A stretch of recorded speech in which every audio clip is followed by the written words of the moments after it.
Welcome to another online PowerPoint presentation. I am Stephen Teal, Partner and Director of Legal Research at Turner Roberts, LLP.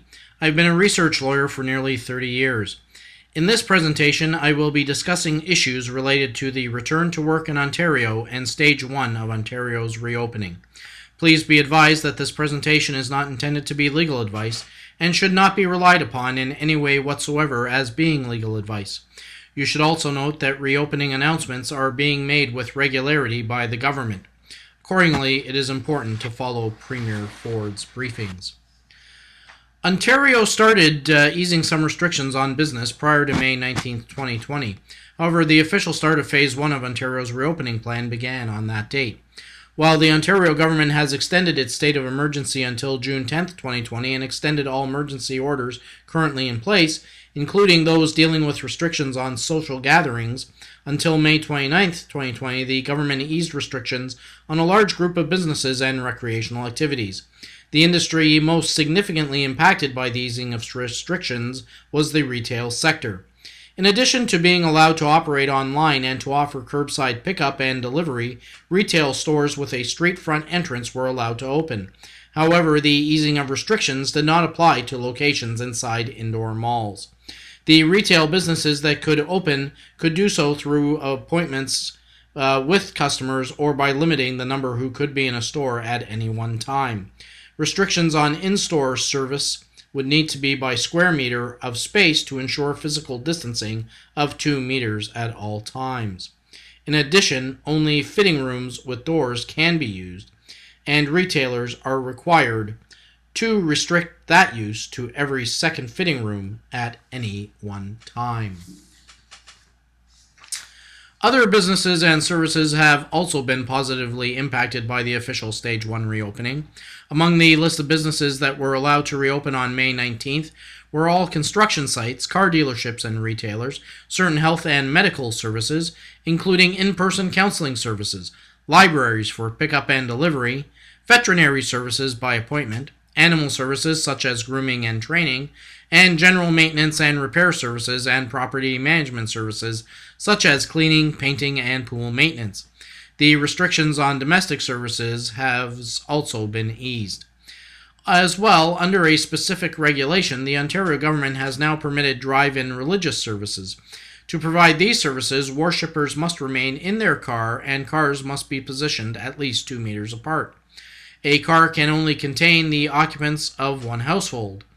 No more than 5 people can conduct the religious service, and all those conducting the service must adhere to physical distancing requirements. If the religious service is taking place on a property where a building is located, the building must remain closed except for access to those who are conducting the service. No materials can be exchanged, and for those attending the service with a non-motorized vehicle, they must remain with it. For other businesses that can be conducted as of May 19, 2020, the viewer should review the Ontario government's publication, A Framework for Reopening Our Province, Stage 1, and other official government sources. Restrictions have been eased on some recreational and sports activities too. Marinas have been allowed to resume recreational services, and certain indoor and outdoor sports activities are now allowed.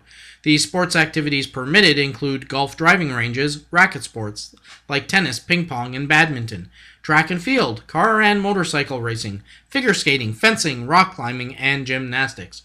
However, no team competition activities are permitted, and high-contact sports like boxing, racquetball, and squash are still prohibited.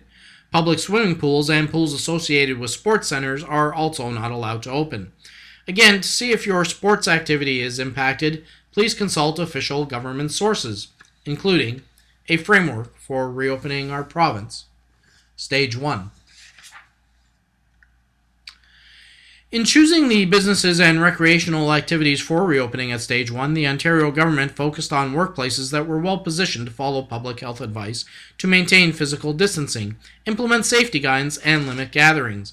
The Ontario government also wanted to ensure that public transit and other services would not be overwhelmed. An important factor in connection with any reopening is workplace safety, as every worker has the right to be safe therein. The Ontario government was also guided by this basic and fundamental principle when making its choices under Stage 1. To ensure workplace safety, there are essentially 4 key considerations being used. First, the risk of the spread of COVID-19 in the workplace. 2, the ability for a business to be conducted remotely. 3, the ability of the business to easily adapt physical distancing and enhance cleaning, monitor ill workers, and, where necessary, utilize personal protective equipment. And 4, easily being able to keep the workplace clean. Ontario is not yet at Stage 2. The original Ontario government announcement about reopening Ontario, made in late April, indicated that it could take anywhere from 2 to 4 weeks to move to the next reopening stage, and that Ontario would continue to monitor the situation. However, when Ontario gets to Stage 2, it will mean reopening more workplaces, opening more community and other spaces, and allowing some larger public gatherings. For the legal profession, it will also mean easing restrictions on courthouse and tribunal services. Courts essentially continue to remain closed, with only urgent and time-sensitive matters being dealt with. However, notices to the profession have encouraged lawyers to cooperate and to continue to move matters forward. As well, there has been some easing on the matters that courts will deal with. At Stage 2, the Ontario government will continue to focus on ensuring that vulnerable members of society are protected and that physical distancing measures remain in place. With Ontario having entered Stage 1 of the reopening process, a key question now is whether your business is prepared for the eventual reopening at either Stage 2 or Stage 3. As mentioned earlier, under Ontario's Occupational Health and Safety Act, employees have the right to refuse to work where they believe that the workplace presents a danger to them. Arguably, the potential to be exposed to contracting COVID-19 in the workplace can constitute a danger because we know that people have died from COVID-19 or suffered other serious medical problems because of the virus. The right to refuse to work in general can involve a 2-step process. At the first stage, where a worker makes a legitimate complaint, the matter must be informally investigated by the employer and representatives from a workplace occupational health and safety committee, or some other person where there is no such committee. If the matter cannot be resolved, then the Ministry of Labour must be notified to conduct a second stage or formal investigation. Employers should also consider that the failure to adopt best practices in maintaining a sanitary and safe work environment and to ensure physical distancing in the workplace may expose the employer or business to a potential claim for liability. Although it would arguably be rare to prove that someone contracted COVID-19 as a result of either workplace exposure or exposure in a business, there are currently class action lawsuits claiming damages as a result of people allegedly having contracted COVID-19 in certain environments.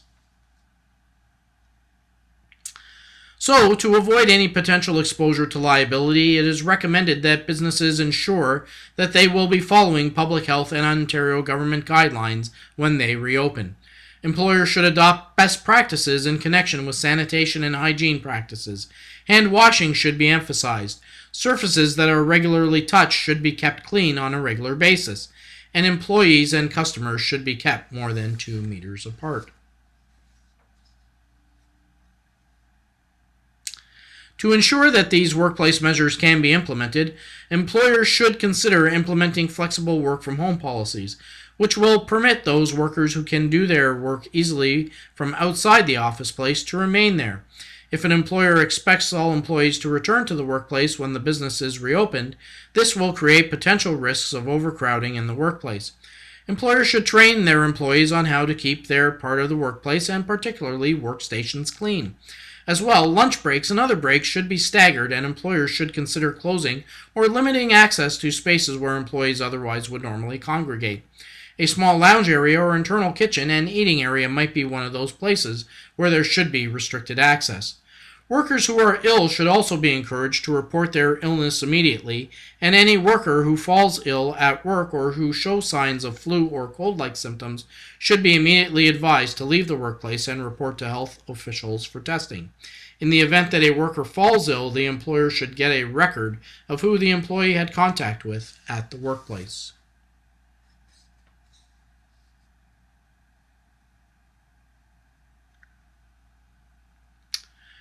Employers should also adopt mandatory policies for employees who return from vacation, particularly outside of Canada.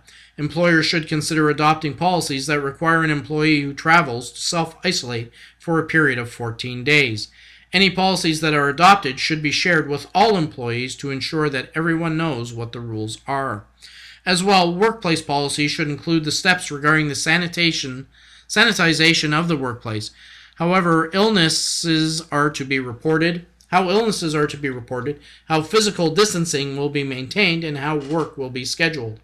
Specific controls that can and should be followed by employers can be found in the nearly 90 guidelines that have been developed for Ontario's specific workplace sectors.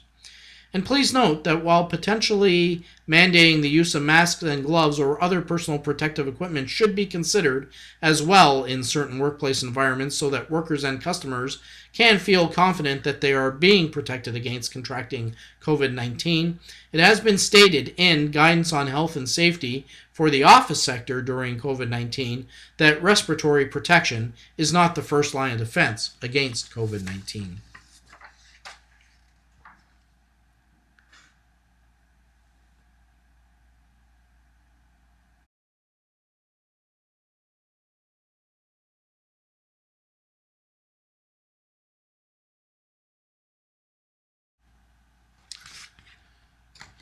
Thanks for watching this presentation, and please remember that this presentation is not intended to be legal advice and does not necessarily represent the views of Gardner Roberts, LLP. You should always consult a lawyer when seeking or needing legal advice, and please keep in mind that government measures and announcements in connection with COVID-19 can occur almost daily.